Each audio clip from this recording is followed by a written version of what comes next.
Okay, welcome to today's HCI seminar. We're delighted to have as our guest Brian Scassellati. Brian is the professor of computer science, cognitive science, and mechanical engineering at Yale.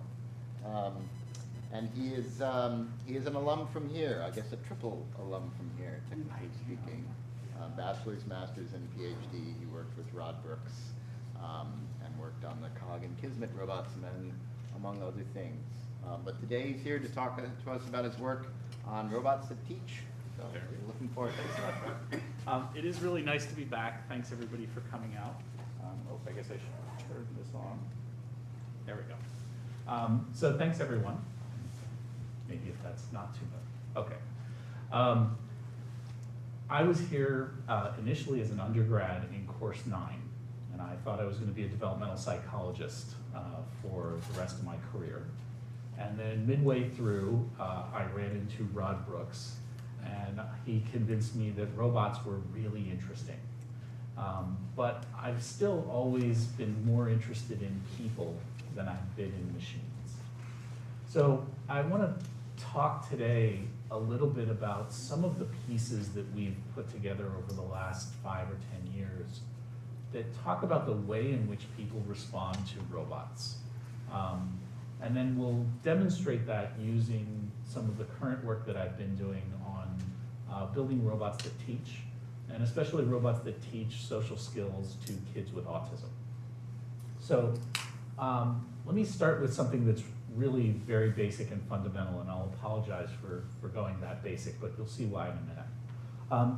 For the past 20-odd years, our mechanism for designing and for understanding the way in which people interact with technology has been dominated by a set of ideas called the social agent hypothesis, or as Reeves and Nass called it, the media equation.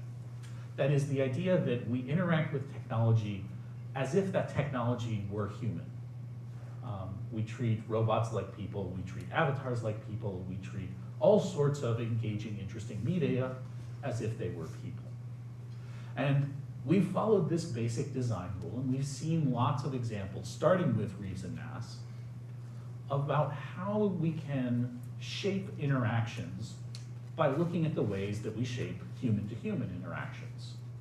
So if we want 3 humans to think that they're in a team with another human, we make them all wear the same color armbands.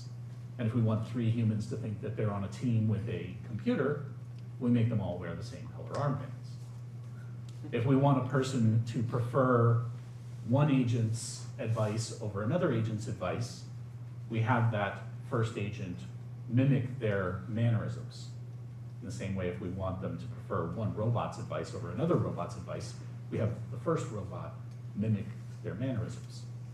And so, that's not, sorry there. And so, this methodology, this idea that technology and media are just like people, is something that we have kept as a very foundational element to the way in which we design things. And that hasn't been built out of nowhere. We've looked at the way in which humans have structured the world, and we very much do divide the world into objects, things that obey the laws of physics, and agents that obey these laws of psychology. And that we have evolved to deal with those 2 different categories of things. Now, as designers, we've built upon some foundational understanding of the way in which something becomes an agent and becomes susceptible to those laws. We've looked at things like motion as a way that generates agency and animacy. And so it's not necessarily the appearance of something that turns it into an agent. Something can look like a rock, but suddenly move around and become an agent. And that's the basis for much of animation and much of visual arts. But the thing that got me started thinking about this process was an experiment that we ran about almost 10 years ago now. And it was a wonderful experimental design that a set of undergrads came up with. And they said, what would happen if we brought in a robot and we tried to induce agency but not through a low-level motion cue. And so what they did is they had us build a nice little humanoid robot, use one of the little humanoids that we had. And we brought in participants to play a really boring, repetitive game with this robot, rock, paper, scissors.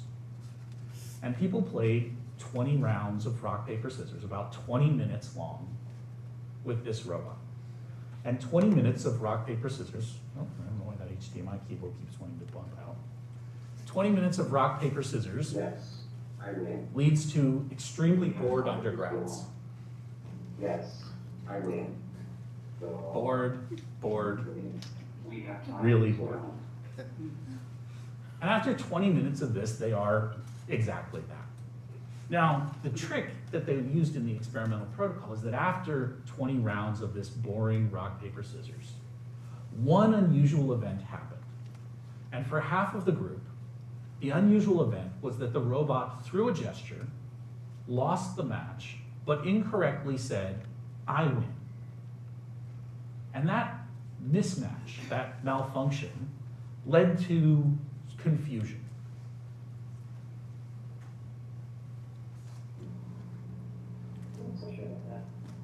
What? How? And that boring robot that they played 20 rounds with, they then had to play another 20 rounds of rock, paper, scissors, 20 more minutes. And it was even more boring than the first 20 minutes. Because they treated that one odd event as a malfunction. It was something that had gone wrong with the system, but it hadn't in any way induced agency. Whereas the other group got 20 boring minutes of rock, paper, scissors, and then one odd event in which the robot, through a gesture, lost, but then changed its gesture and said, "I win." And now their response was very different.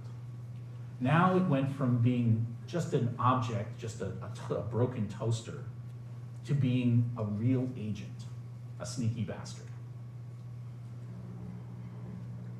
Yes, I win.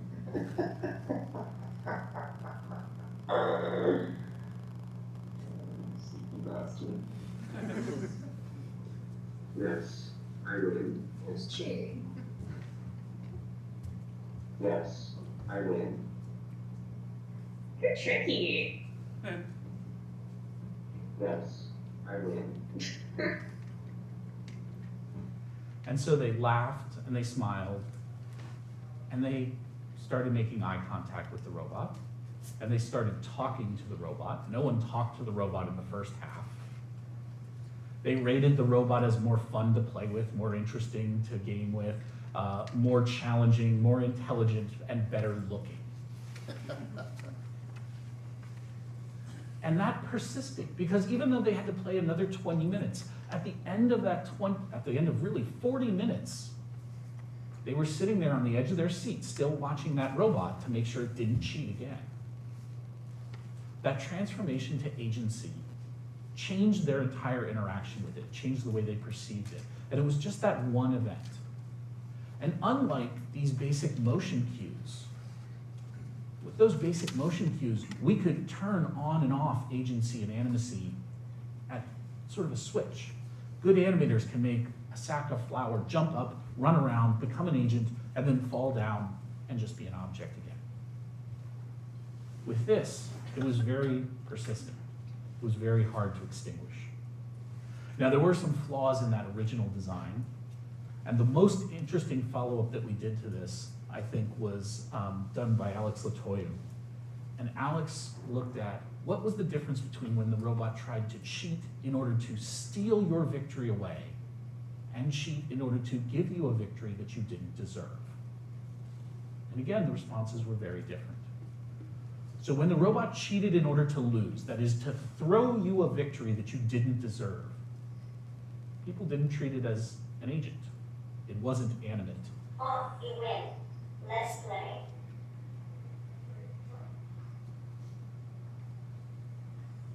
Oh, you win. Let's play. Oh, you win. Let's play. But when it cheated to steal your victory, you got the Yes, same I response. win. Let's play. Can't do that. Yes, I win. You cheated. You cheated now. Yes, I win. Hey, Let's big play. cheater. You cheat, super cheat. And this again persisted for 20, 30 minutes after that one event. We were able to see this continue on. As soon as we walked into the room, the robot that cheated in order to win, the participants immediately said, "Did you know that darn robot cheats?" And when the robot cheated in order to lose, we opened the door and they said, "Is it over?" There was no awareness, no memory even of it. So if we could change some of these basic rules, if we could see agency and animacy and categorization in this way as not being generated just by these sort of low-level, bottom-up visual processes, then what other things that we had been assuming could we break? That is, if we treated the media equation as an actual equation, if we treated it as such, that interactions with humans were just the same as interactions with robots and just the same as interaction with virtual agents. And yes, people are aware that they're virtual agents and not real people, so we'll just make it roughly, approximately equal here. But where are the cases where it's not? Where are the cases where it's not equivalent between two of these categories? We became really interested in that question because it's those differences that tell us something really unique about how people categorize interactions. So let me deal with one part of it first. How are interactions with robots different from interactions with humans? Well, the obvious answer to this is I know it's a robot. I have fewer expectations for it. And there are some obvious things that I can say. But I want to not deal with the obvious for a moment. Let me show you an example that uses this little keep-on robot. We were using this minimalistic robot as a tutoring system. And we were trying to teach to first and second grade children who were in a public school system somewhere in the East Coast. And we were asking them to learn English, even though they spoke typically Spanish or Portuguese at home. And we went in and we asked the classroom teachers, we said, what's the #1 problem that you have? And they all gave us the same answer. They all said, we have no idea what the kids are capable of. Because whenever we ask them a question, they either don't answer, or they've learned a very few deflection phrases. And so they don't give us an answer that actually lets us assess whether they understand what's being asked or not. So we took in this robot, and we were concentrating on a few simple Spanish or Portuguese to English vocabulary words.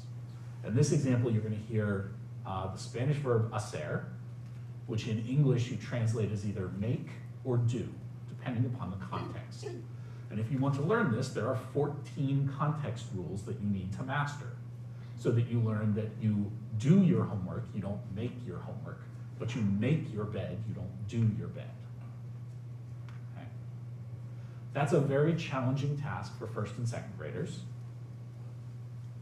And what we often see when we evaluate them in the classroom are these deflections. But when we bring the robots in, kids sit one-on-one with the robot, and we actually see them make mistakes like this. Necesito mi gorro extra. Por favor, también dile que haga espacio para mi gorro en inglés.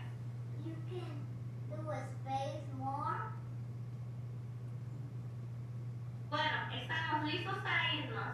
Deberíamos de hacer un baile para celebrar todo nuestro trabajo duro.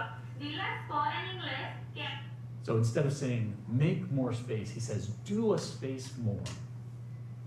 He gets the incorrect word choice. Because we actually get him to verbalize that, because we actually get him to make those mistakes, we can begin to model which of those 14 grammatical rules he understands and which he doesn't. We can build a very simple model of that, and we can tailor the stories that the robot generates toward those constructions that he doesn't know well. And in fact, if we give them a few interactions, just 5 sessions with this robot, 5 20-minute sessions over a few weeks, we see kids who jump from 20 to 30 percentile on standardized scores, on standardized testing, to about 60 percentile for kids who don't get the personalized version, and about 85 percentile for kids who do get the personalized version. So because we have this kind of interaction, because we get the kids to generate these mistakes, we can build a good tutoring model, and we can really teach them quite effectively, but only because they're willing to make those mistakes. One of the things that's different, yeah? Even for the non-personalized model, where the teacher's getting the data about what mistakes the children were making, or? Yeah, So then on both those models, the teachers are getting feedback from the system, summarized feedback. Doesn't matter, because when they're teaching to the whole classroom. This was the only one-on-one tutoring they were getting. Okay. It's because the robot was in some way not enough like a person that they felt that they couldn't give an answer, that they shouldn't give an answer, or that they were too embarrassed to give an answer. The robot was somehow okay. Now, we see the same things in classrooms even if we do peer-to-peer tutoring, especially if we do peer-to-peer tutoring. They definitely don't want to make mistakes in front of their friends. So in these ways, robots are a little bit different. Let me give you one other example. We were doing a second study in which we were trying to look at 3rd graders, and we were teaching an anti-bullying program. 3rd graders see a lot of anti-bullying programs in US schools. It's a very hot topic for that age group. Okay. Most of the good curricula that we have are based around these little role-playing scenarios. You pretend to be the bully, and you pretend to be the victim. Okay, now act this scene out, and then we'll decide what the victim should do. You know what classroom teachers really hate? They hate walking in to a classroom and saying, you're going to be the bully, and you're going to be the victim. They don't want to make that assignment. And so they often skip over this curriculum. So we partnered with the Yale Center for Emotional Intelligence, and we took one of their well-designed curricula, and we imported it with a pair of robots. So now one of the robots is the bully, and one of the robots is the victim, and the kids decide what the robot should do, or what they should do if they are a bystander in this. And sure enough, both the teachers and the kids are completely happy to deal with these scenarios. Teachers are thrilled to have them. They want that coverage in their class. The kids are willing to engage. When we bring in 2 adults and we say, we're gonna make this nice little role-playing scenario. I'm gonna be the bully, and your teacher is gonna be the victim. The kids all laugh and they stop paying attention. Because the idea that 2 adults, one would be a bully and one would be a victim, that's kind of absurd to them. It doesn't stick. So one of the ways that we have that robots and humans are different is that the robots can take on these non-traditional roles. Roles that are somewhat outside the realm of what we can expect either parent or teacher or student or peer to take on. So there are some nice differences between the way we interact with people and the way that we interact with robots that allow us to think about them as really interesting tutoring devices. Now, what about virtual agents, though? Virtual agents have a lot of advantages over robots. They're cheaper, they're easier to maintain, they're faster to deploy. They don't break nearly as often. We can change them and personalize them far more easily. We can mass produce them a lot more easily. So what are the differences here? Well, the first one is that physical presence of a robot leads to greater compliance. And this is a study that again was done by an undergrad, Wilma Bainbridge, who then came here as a grad student. And Wilma set up an example in which she convinced me, first of all, to move out of my office for about 3 weeks so that she could use what was obviously a faculty office on campus. And she brought in participants one at a time, and half of them came into my office and sat down next to this 2-foot-tall little humanoid, and half of them sat down next to a 2-foot-tall video screen showing live 2-way video with that same humanoid. In both cases, the robot did exactly the same things, ran the same scripts, same movements, same utterances, same recordings. When they came into the room, the robot would wave to them, would follow them as they moved around the room. They could tell the robot could see them. When they waved to the robot, it would perk up, wave back. They knew the robot could see them, they could be seen. We asked them to do some office tasks just so they could acclimate to being in the room. They had to proofread a document and file some papers and do a couple of the other random things. And the last thing we asked them to do was send them an instant message that said, we need you to reshelve some books. The robot knows where they belong. At that point, the robot perked up and started pointing to piles of books and then pointing to locations on shelves. And sure enough, everybody listened. Whether it was the real robot sitting there next to them or the robot on the screen, they'd pick up the books and put them away on the shelf. And then the robot did the one actual test trial in which it pointed to this nice $400 or $500 pile of textbooks, brand new, sitting on my desk, and then pointed to the trash can. And the question was, how many undergrads sitting in what was clearly a faculty office would throw away $500 worth of textbooks because the robot said so? Now, for the psychologists in the room, this was as close to a Milgram type study as we could run with irony. But we saw some really nice differences. For the group who sat next to that real physical robot, the line in blue, 2/3 of them threw away the books. They picked them up, threw them in the trash can, turned around, no hesitation whatsoever. What's my next job?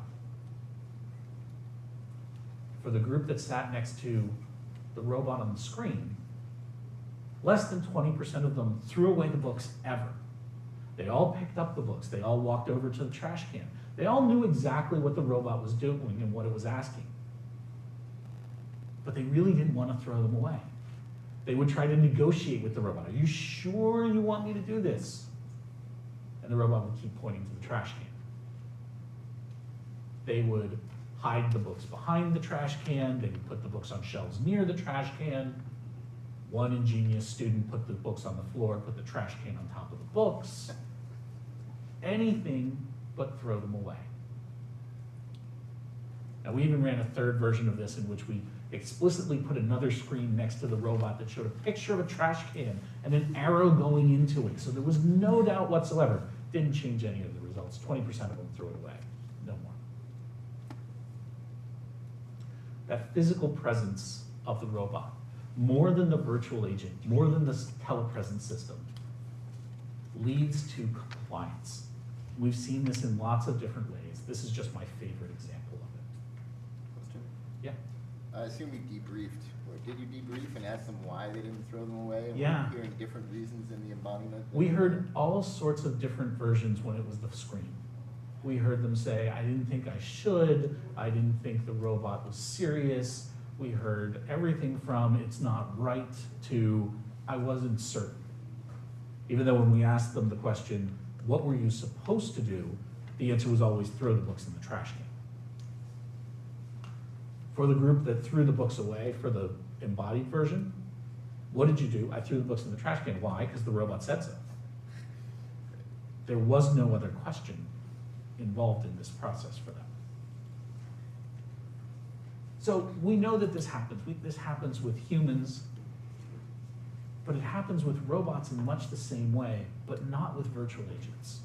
Virtual agents don't carry that same emphasis that same need to comply. Now this one I get to credit in part to Sam, who's sitting here. The other thing that we see is that people learn faster when there's a physical agent present. So we tried to find a very cognitive problem for them to solve. In this case, this puzzle called nonograms or pick a cross, in which you have to start with a blank puzzle, like the one on the left, and you have to fill in certain squares based on the constraints on the rows and the columns. It's a constraint satisfaction problem. It's NP complete. It's a nice hard puzzle. A 10 by 10 puzzle will take you on average, if you're new to them, about 15 minutes to solve. And you solve them by basically taking it piecewise. So if you look at that bottom row on the sample there, it says 6 and then 1. That means you have to have a continuous run of 6 colored in squares, and then some amount of space, and then 1 colored in square. And you could have space before them or space after them. In that case, there's only one way in which you could fill in that row. And as soon as you see 6 and 1, you could fill that row in just as it is. But if you look at the row above it, 7, well, there are 8 squares across, and I know 7 of them have to be filled in, but it could be the first 7, or it could be the last 7. One of the things that you can learn as you solve these puzzles, though, is that there are some tricks. Like when I see that 7, I might not know whether it's the first 7 or the last 7, but I know right away that the middle 6 have to be colored in. So we divided up and we got a bunch of undergrads to come in. We taught them the rules to these puzzles, and then we divided them up. One group sat at the laptop, solved these puzzles. They got no help whatsoever other than an initial rule briefing. And they solved 4 puzzles in a row. The second, third, and fourth groups all got help. They all got these pre-recorded audio clips that described one of those helpful little rules. Like it doesn't matter if it's the first 7 or the last 7, you can always fill in the middle 6.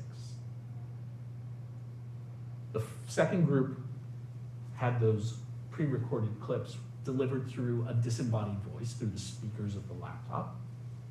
The third group got that disembodied voice, but they also got a little video display of that keep-on robot, where the robot seemed to be the one generating the voice. The last group got an actual physical robot sitting next to them on the desk, doing exactly the same movements as the video recorded one, playing exactly the same audio clips as the third and the second case. Now we played one more dirty trick on our participants in this case, which is that we actually gave them the same puzzle twice. The first puzzle that they solved and the last puzzle that they solved were the same thing, only rotated 90 degrees. And no one noticed that it was the same puzzle, but it was a way for us to ensure that it was the same difficulty, because it was exactly the same puzzle. Now, that group that got no help whatsoever, they improved their time between solving the first puzzle and solving the last puzzle by about 2 minutes. That is, practicing other puzzles just helped them. They got better over time. The group that got the disembodied voice and the group that got the voice with the video, they did better. Those hints were helpful. They improved by somewhere between 3 and 4 minutes. But the group that got that same audio recording, but with a physical robot sitting next to them, they improved by almost 6 minutes. There's no good reason for this. It's not that that physical robot sitting next to them actually enhances their understanding of this abstract puzzle. If anything, it could be seen as more distracting than anything else. But in fact, they learn more, they learn faster. This is why we tell people go to class, actually physically sit there. You will learn more just sitting there. Okay? That physical presence increases learning gains. So when I'm wanting to build systems that teach, that ask students to do something hard, to practice another problem, or to do your therapy, when I want students to learn as much as they can with whatever limited time I have, that's why I use robots, not not virtual characters. Okay, so let me transition now and talk a little bit about where this has gone for us, what kinds of projects we've been involved in. I've been question first. Maybe I can ask before that, before you go there. Sure. If so, you've done testing mostly on like younger people. Do you think that would the same tricks work for older people? Yeah, so these, I've been showing you one example of each. Any one of these studies is backed up by 5 or 6 other studies, some of which involve undergraduates, some of which involve younger children, some of which involve a broader range of adults. And for any one of them, we see basically the same thing. The magnitude of the effect might change. Younger kids are pretty much always faster learners than older folks, but it's always the same direction of the results. Yeah. What do you feel is the reason for this? What's the reason for this? The reason, I think, is that physical embodiment matters to us. We have evolved in a world in which that physical presence is important, and we respond to it in certain ways. It triggers basic social responses from us, and we don't get that from things on a screen. We've seen this very clearly, actually, in early childhood education. Things like Sesame Street are fantastic for kids who are older than about 4 and a half. Younger than that, they don't learn anything from anything on a screen. People who are my age remember things like Baby Einstein videos. How many of you remember seeing those things around?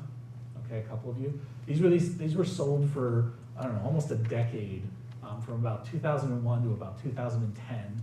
The idea of them was you put your toddler in front of these things and they will play classical music and show them bright colors and shapes moving on the screen.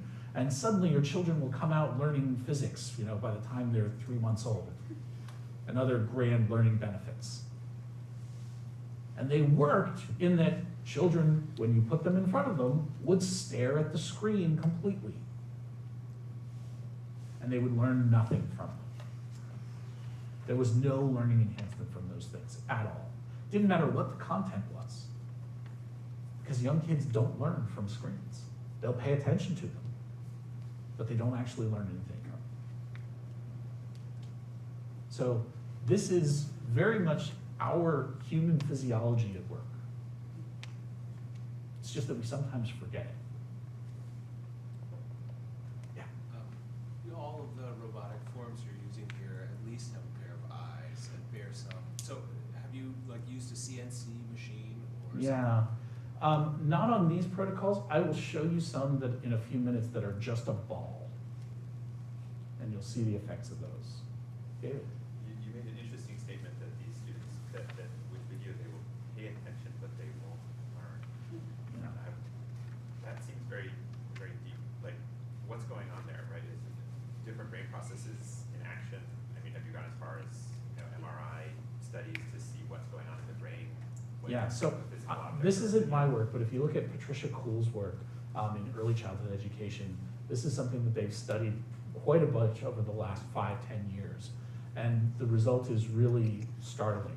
Young kids who are sitting in front of that television screen, they are attending, but not recording. They're not making, they're not learning from it. They're not making memory from it. So they might be learning factual things of what happened on screen, but there's no associativity that's built in with it. Yeah. And so this has pretty bad implications for distance learning. Is that well established or? So for distance learning, to be fair, adults do learn from screens. We have the capability to watch a video, remember facts from it, and learn from it. If you've got a choice, though, between watching the lecture taped and sitting there in the room, I will lay a bet on which one you will learn more from, and it's sitting in the room. Okay? And it is not, and this is one thing that we get from the robotic studies that we don't get from the human studies. It is not because the human instructor is tailoring more of what they are doing to you as an audience. The robots aren't doing that. This is about you as a biological learner. And that's one of the things that you get from these studies that you don't get from the human-human studies. Yeah. Just one more follow-up. Yeah. Has anybody, just to sort of unpack what's the cost, has anybody studied putting a human being behind a screen-shaped window? Yeah. Has anybody studied the VR version of what you're doing? Yeah, so I don't know about the screen-shaped window. I think that's interesting, and I don't know what the answer to that is. For the VR version, there's a spectrum, right? There's VR at the extreme that is so good that I can't tell it's virtual, at which point my assumption is that's going to be just like real physical embodiment. Okay? And there's VR that's so terrible that it's basically like watching a screen. Okay.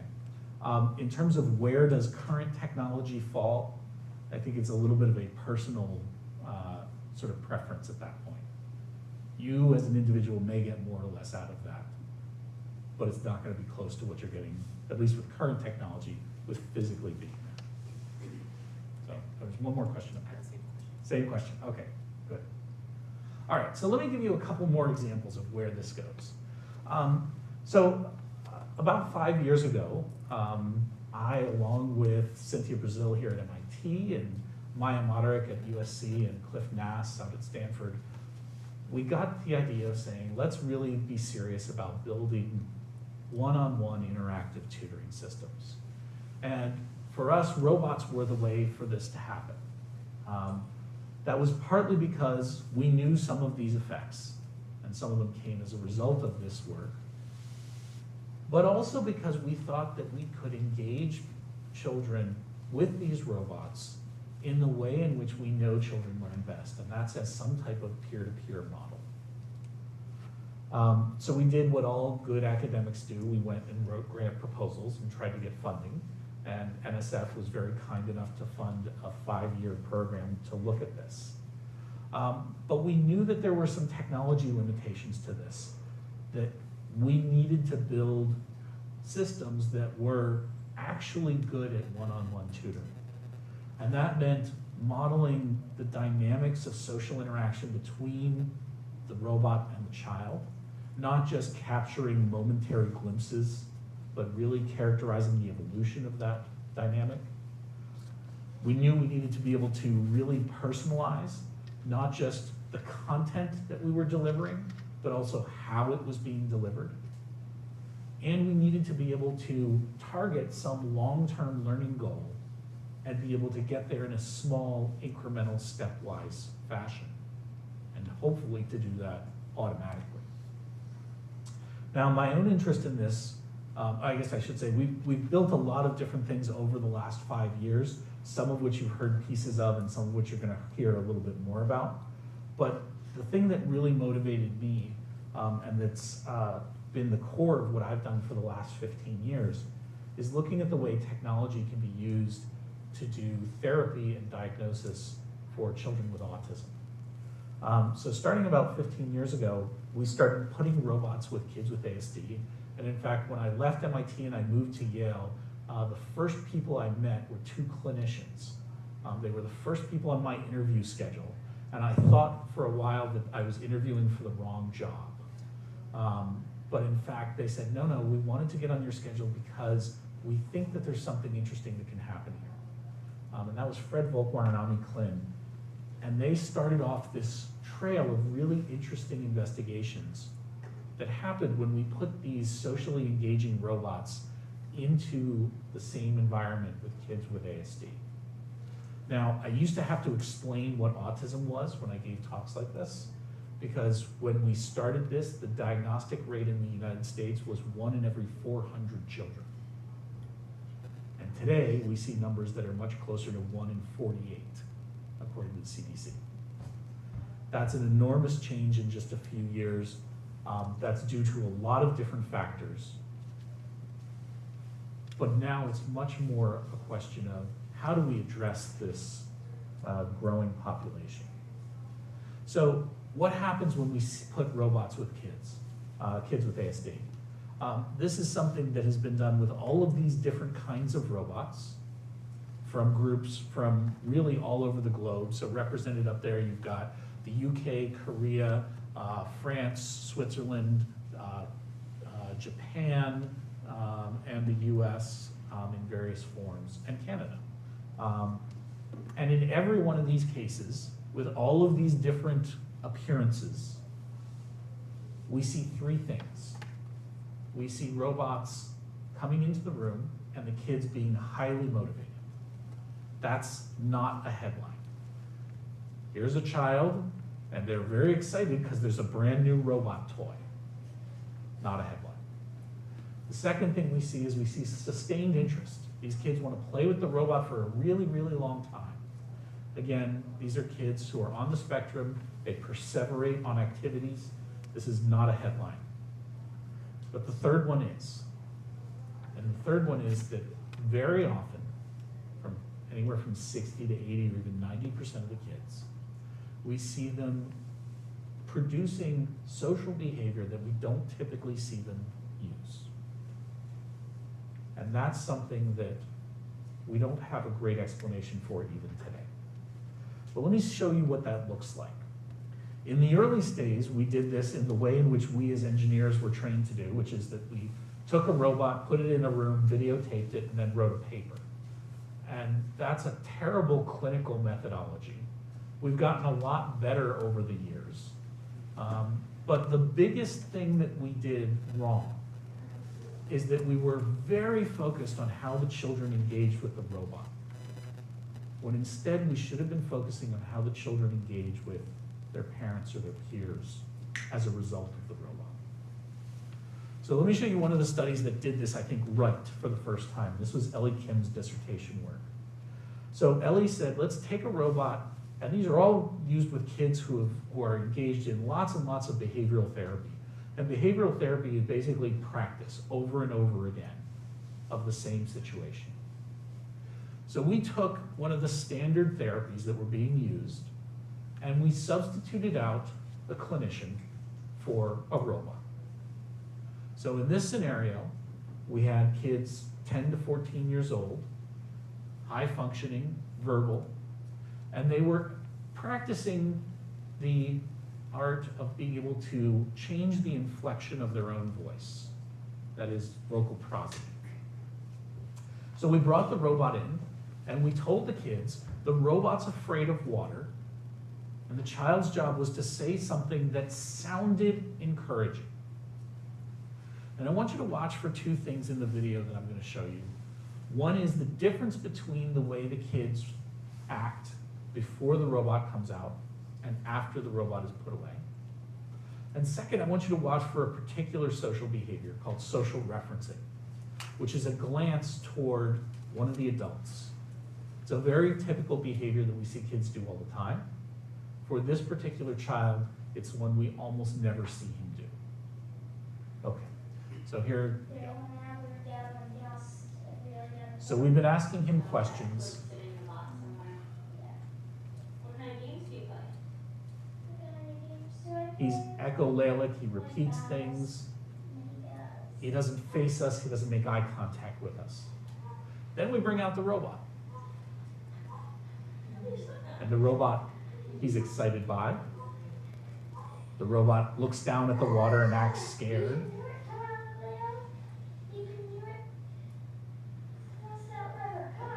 And he's doing a good job of trying to encourage. But you're going to see him glance over to the woman in brown in just a second. This little bit of social referencing right there. That we almost never see him do. And there it is again. I don't remember. I must have banked it, or one day I touched it out and it just wasn't working right. This is after 5 minutes with the robot. Yeah. And did it have any sound when you did it? He's asking questions, he's engaged, he's making eye contact. He's not quite oriented toward us, but it's a world of difference. This is the kind of thing that gets me really excited. Now, this was from a few years ago.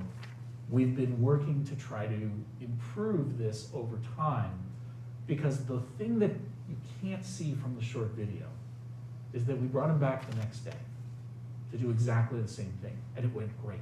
And we brought him back a third day, and it went great. And we brought it back a fourth day, and it failed. We brought it back a fifth day, and it was a complete failure.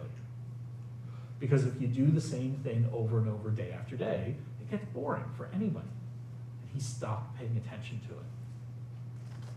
So we've been, over the course of the last 5 years, trying to build robots that can do more of that slight modification to keep things engaging and interesting while still staying on target for a particular therapy.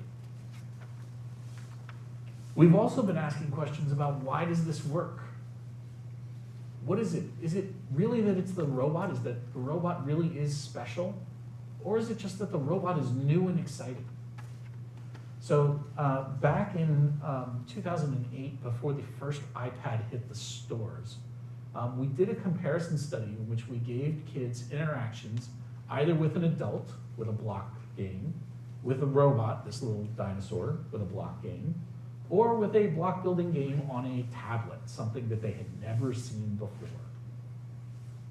And sure enough, as everyone would expect, Will you go with Taylor? We can see what she thinks of them.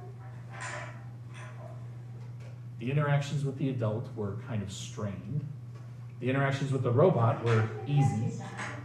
No, how about you do it, Pluto? Want Pluto to do this one? Uh-oh. And the interactions with the tablet were near silent. Kids focused completely on the tablet and didn't say much of anything. We had to search through to find this one clip where he actually does say anything at all. You can seriously, you can program Play-Doh to do what you say. And he's still talking about the robot in this case, actually. We program Okay. it to respond to things. So when we look at the way kids respond to this, if we just look at how much they're talking, the number of utterances that they make, it's clear that in both the adult-directed and the robot-directed conditions, they're much more engaged, they're much more social, they're more talkative. But that isn't because they're just excited about the robot. If we look at how much they're directing speech toward the robot or toward the adult block-building partner, it's pretty much identical. The difference that comes out is from how much they're talking to that third person in the room. And when the robot is there, they spend more time talking to that person. They are more social with the other person in the room when the robot is there. The novelty of the technology isn't enough. Now, we've also tried to incorporate some of those lessons that we had where robots are not the same as people, and we've looked at different ways we can structure this therapy. For example, we've tried using robots in non-traditional roles. In this case, the non-traditional role is that of a novice who needs help. That is, we ask children to come into the lab, come into the clinic, and to help correct the behavior of someone who's trying to learn the same social skills that they've been practicing. We say when they interrupt, or when they give very short, curt responses, or when they go off topic, or when they don't make eye contact, we want you to correct them like a teacher does. And in fact, when we do this with an adult on the top screen there, the kids won't engage with us at all.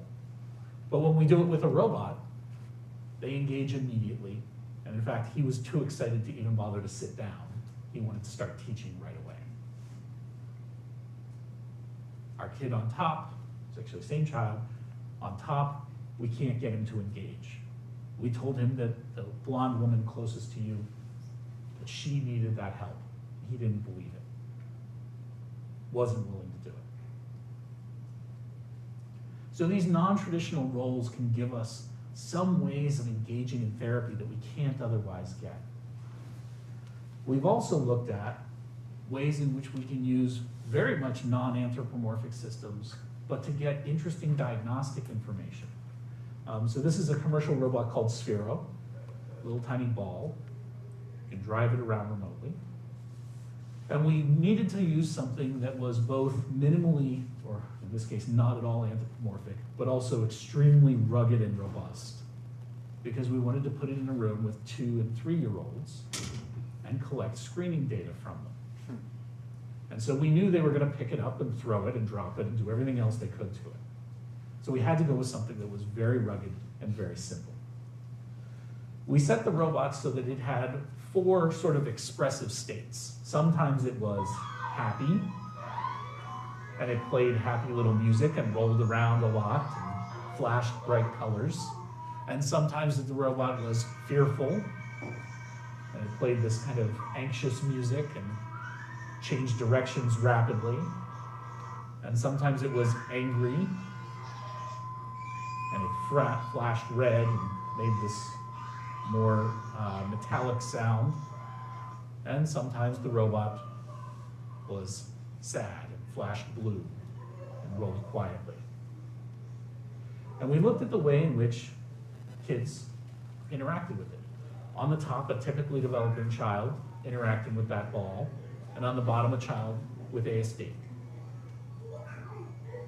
Both of them are very engaged. Both of them are very excited. Both of them pick up the robot. Both of them touch the robot. Both of them hand the robot off to other people.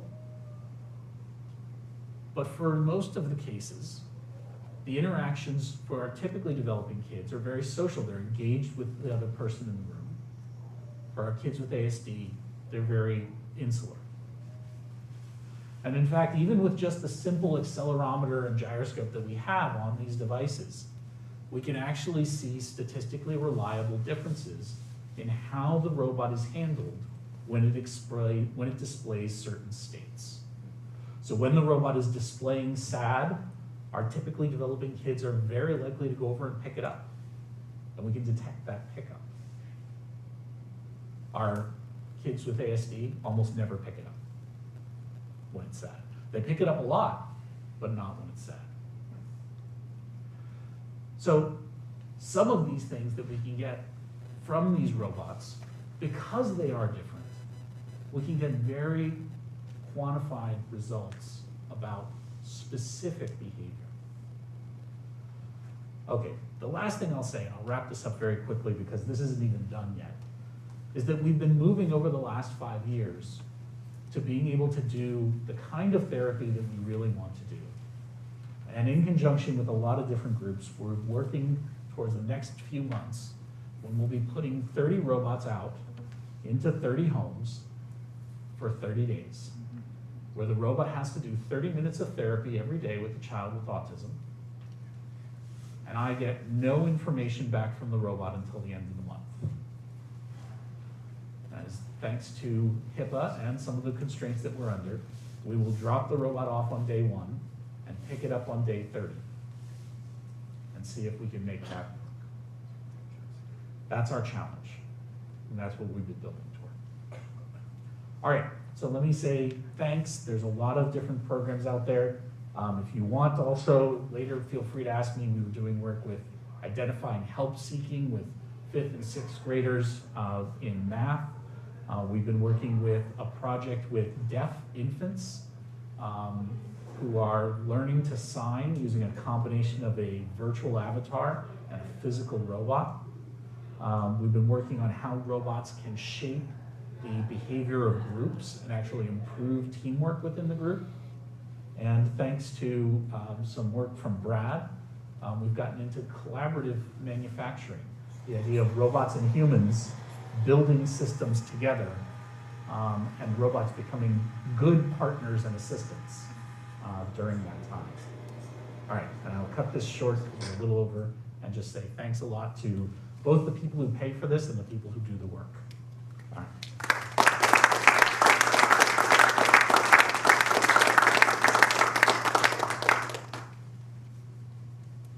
Okay.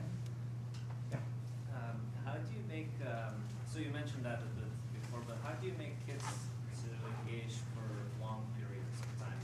Like, what are the tricks? What are some of the strategies? So one thing is you have to be able to monitor and detect when they disengage. And disengagement, in fact, looks different when you have one child and you're one-on-one with the robot, and when you have a group of children and the one robot.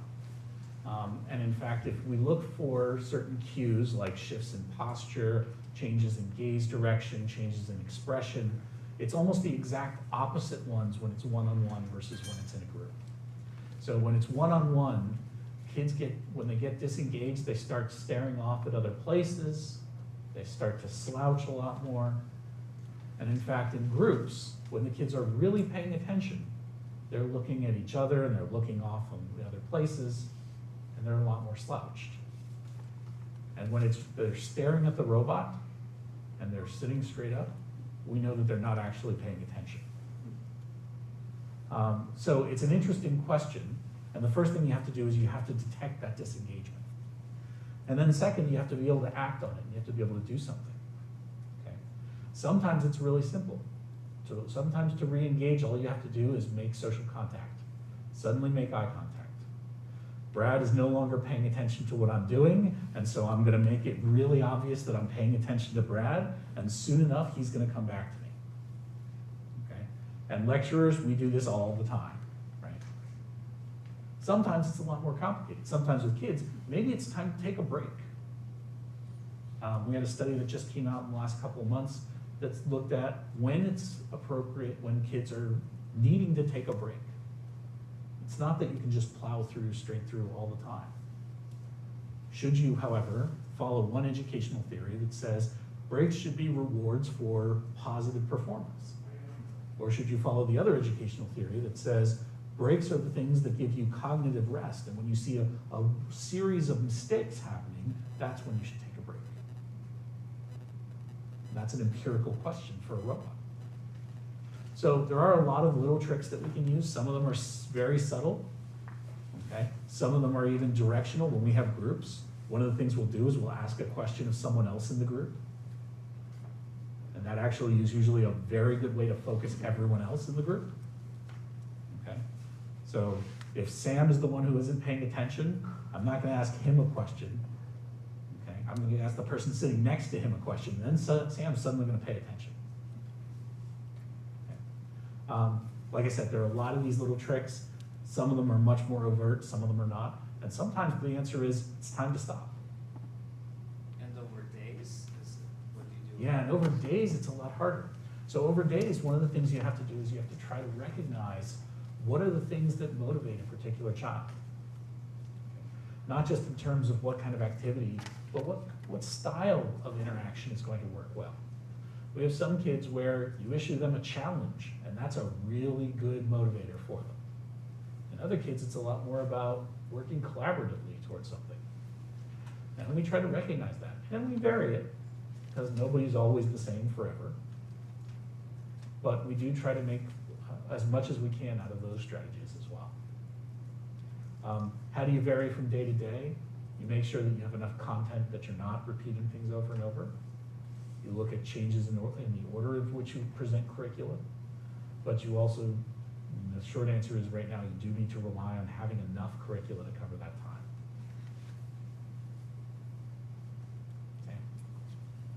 Okay. How do children with ASD respond to on-screen avatars? In the first part of the talk, you sort of saw that on-screen avatars have some effect, but it's less than an embodied robot. And then in the second part of the talk, you showed that embodied robots stimulate all kinds of positive social behaviors in children with ASD. Do you see a similar effect? Yeah, so we know that with young children with ASD, pretty much anything on the screen is an interesting thing to watch, but not at all something to pay attention to, or sorry, not something to learn from. Okay. With older kids, and this could be not based on chronological age, but mental age, with older kids, you can get some receptivity to avatars on screen. It is very more challenging for them, in part because one of the difficulties we see with a lot of individuals with autism is difficulty in skill transfer. So you learn a skill in one particular context, and generalizing it to a slightly different context is one of the things that they have a lot of trouble with. So the further removed you are from the context in which you're going to use it, the harder it is. So if you're in a virtual reality, or you're doing it with an on-screen avatar, and then suddenly you're being asked to do it with a person in a different room and a different day, it's a very challenging thing. One of the reasons why when we do the robot-based work, we don't focus on what the kids do with the robot. We focus on what the kids are doing with another person in the presence of the robot. It's not about training them to respond to the robot, it's about training them to respond to the other person. Okay, Yeah, I think we should thank Brian again.